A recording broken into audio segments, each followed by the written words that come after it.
Bukayo Saka is back and back in the goals.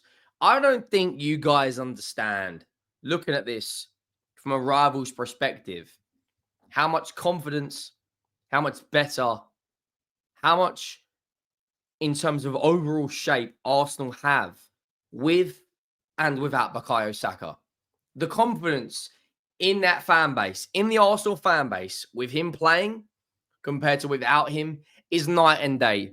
And naturally, when your best player's out, you feel a little bit down in the dumps. When he got subbed on in that second half, it was like like a god had appeared. The stadium, hiccups. The stadium, the atmosphere was electric. And Bukayo Saka has now got 17 GA in 17 games. Now, the world-class tag has always been for me on a knife edge. He is world-class. Other fans don't think he is. But comes off the bench today, and Arsenal got 3 points. And they deserved it. They battered Fulham in every single metric.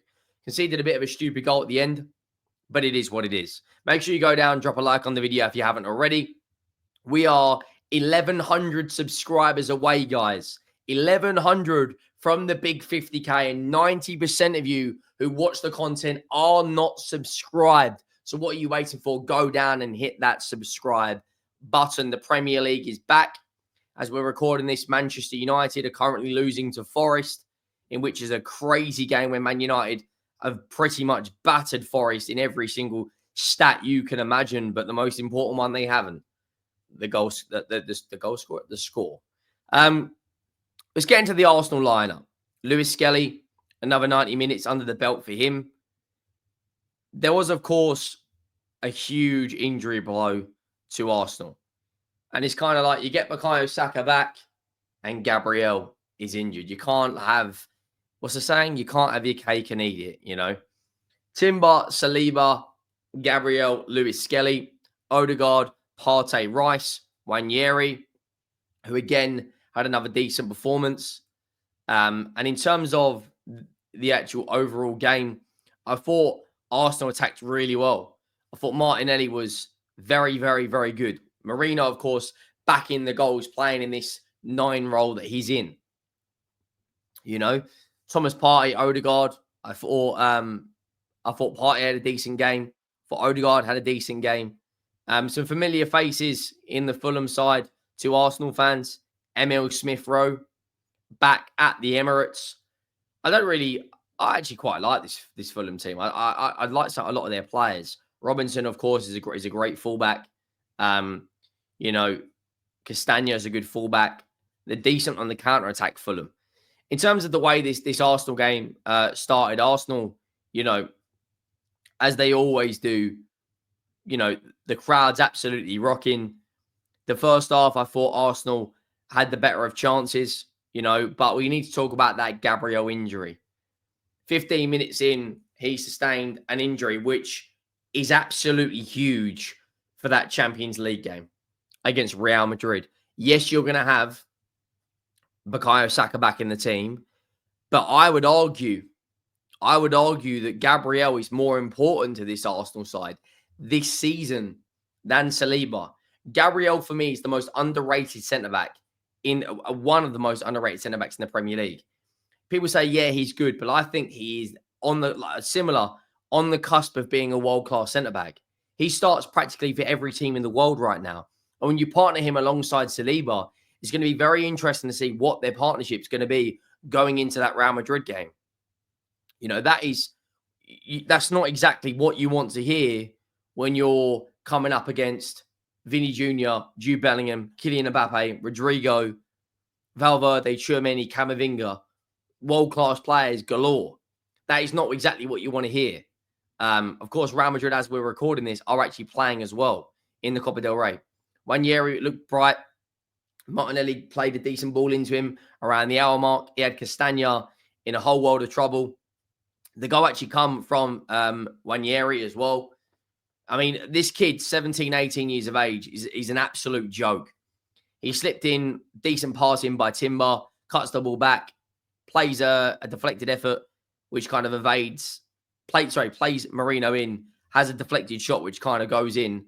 Bit of a crazy goal. They go 1-0 up into half time. You know, I think Wanyeri was probably the best player in the first half. Of course, created that goal. Second half, Odegaard had a decent chance. Timber had a decent chance. And then you get on to around 65 minutes. Bukayo Saka, one academy graduate, comes in for another. And it's when you look at this, what this Arsenal team play like when Saka's in it. I mean, the confidence he gives to his peers and players around him, it's crazy. Absolutely insane, the difference between the confidence in the way Arsenal play. They're not static. They're moving a bit more fluidly. He comes on. He's back at the Emirates with a bang, makes it 2-0. They brought on Iwobi Fulham, another ex-Arsenal player. Martinelli did get the assist for Saka's goal. He's back. It's a dream return for him.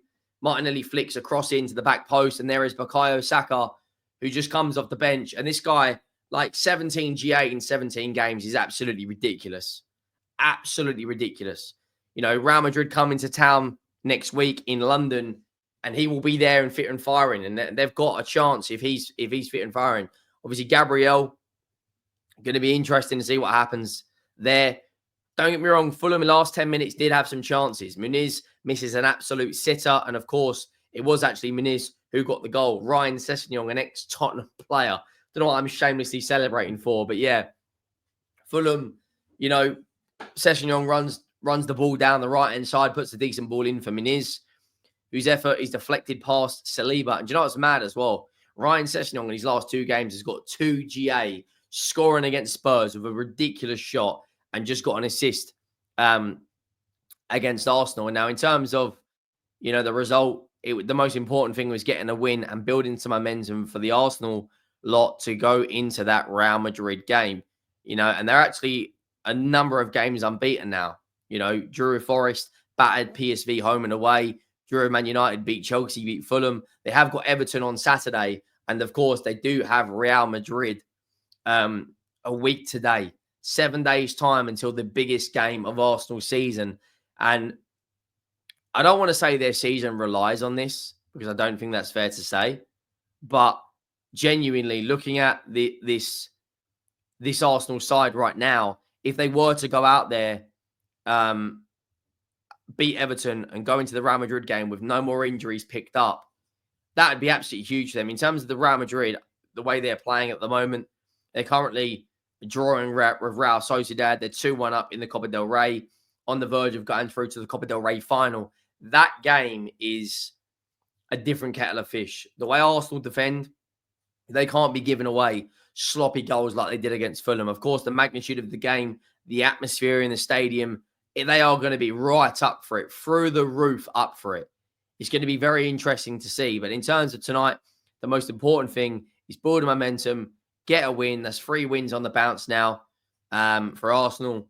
And they just need to keep all their players fit. David Raya, it's unfortunate he doesn't get the clean sheet tonight. But still, they got the second best goal difference in the league by a country mile. 30 goal difference is absolutely insane. They have closed the gap down to 9 points. I do expect, however, Liverpool to go out there tomorrow night and win the Merseyside derby. I think Liverpool will go out there and batter them, to be honest. Maybe 2 or 3-0.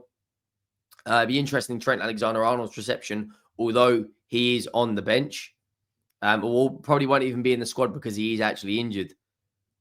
But Martinelli tonight, decent performance. Decent performance for Wanyeri. Rice wasn't at his best. Lewis Skelly wasn't at his best. Saliba was probably the best defender they had. Timber went off with a little bit of a knock as well. So it's going to be interesting to see what happens in the Everton game or what happens next week against Real Madrid.